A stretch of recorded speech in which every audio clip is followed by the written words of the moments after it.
رہا کرو رہا کرو رہا کرو، سسٹم کے بانی کو رہا کرو۔ ہائی کورٹ کو نہیں پتا یہ کیس وڈرا کیا، بیچاری ہائی کورٹ معصوم بے ضرر، انہوں نے کیوں اس کیس میں اینٹی کرپشن اسٹیبلشمنٹ کی معاونت نہیں کی؟ انہوں نے جا کے کیوں اپنے گواہ اور گواہیاں نہیں دی؟ اگر جماعت اسلامی کا تعلق نہیں ہے، مادر پیدر وائلیشن کو ریگولرائز نعمت اللہ خان نے کیا، ان کے دور میں ہوا، ان کی ناک کے نیچے ہوا۔ ابے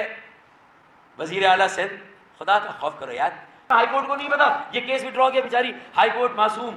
بے ضرر، یعنی 2010 میں یہ کیس وڈرا ہوا، ہائی کورٹ کو نہیں بتایا گیا، تو ہائی کورٹ نوٹس دے رہی ہے 2018 میں 8 سال بعد بیچاری جسٹس سلیم جیسر جج کہ name present for applicant same is the position of the last many consecutive dates 2008، وہاں ڈیٹ لگ رہی ہیں اس کیس میں، اور یہاں سسٹم مضبوط ہو گیا 8 سالوں میں 2010 سے 2008۔ ابے وزیر اعلیٰ سندھ، خدا کا خوف کرو یار، میوٹیشن افغانی، لیز باروق ستار، نعمت اللہ خان ریگولرائزیشن۔ ابھی اگر نعمت اللہ خان کے زمانے میں انلیگل ہوئی تو نعمت اللہ خان کے زمانے میں ہی اینٹی کرپشن کی انکوائری شروع ہو گئی تھی، اور نعمت اللہ صاحب نے مرحوم اللہ تعالیٰ ان کی مغفرت کرے، انہوں نے قصداً خاموشی اختیار کی، انہوں نے کیوں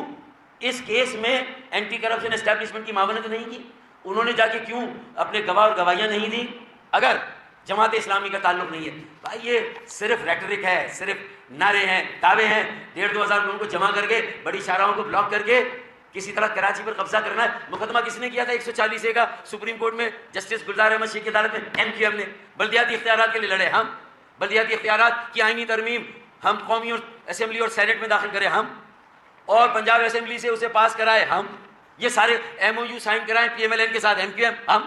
اور اس کے بعد یہ کہیں پیپلز پارٹی ایم کیو ایم۔ اصل نیکسس، اصل گٹھ جوڑ تو یہ 2003 سے شروع ہونے والی انکوائری، جب 2003 میں یہ پارکنگ اسپیس بیسمنٹ میں 178 دکانیں بنانے کی، بلکہ بند تو 98 میں گئی تھی، اور اس وقت ریگولرائز ہم نے نہیں کی، تو 2003 میں انکوائری شروع ہوئی، اور جب کیونکہ اس وقت 2098 میں پھر ہماری حکومت چلی گئی تھی، حکیم سعید کا ثانیہ ہو گیا، جو واقعات تھے وہ آپ کے سامنے ہیں۔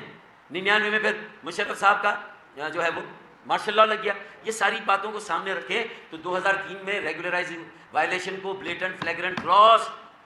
مادر پیدر وائلیشن کو ریگولرائز نعمت اللہ خان نے کیا، ان کے دور میں ہوا، ان کی ناک کے نیچے ہوا،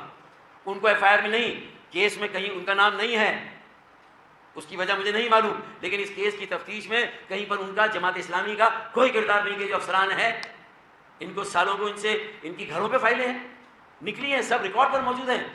تفصیل دی گئی ہے سرکاری دستاویزات میں، سب اس میں موجود ہے کہ گھر پہ اس کے اخلاق احمد کے گھر پہ فائلیں، اس کے جو پرائیویٹ آفس ہے ریٹائر ہونے کے بعد جہاں وہ اپنی پرائیویٹ پریکٹس کر رہا ہے ایک انجینئر یا ٹاؤن پلانر کے طور پر، وہاں پر فائلیں مل رہی ہیں چھاپوں میں، تو اس کے بعد کوئی کسر رہ گئے ان سب کو معاف کرو، ان کے مقدمات ختم کرو، ان پہ سے ایف آئی آر واپس لو، منظور کاکا کو رہا کرو رہا کرو رہا کرو، سسٹم کے بانی کو رہا کرو، منظور کاکا کو رہا کرو، اور رہا کرا لیا۔ یہ نہ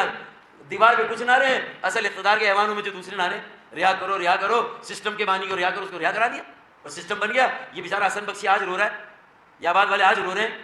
جس کی رشوت اس زمانے میں شاید کسی ایسے منصوبے کی جو 1000 گز پر ہو، میرے خیال میں 25 لاکھ 50 لاکھ میں، آج 10 کروڑ 20 کروڑ کی رشوتیں ہیں۔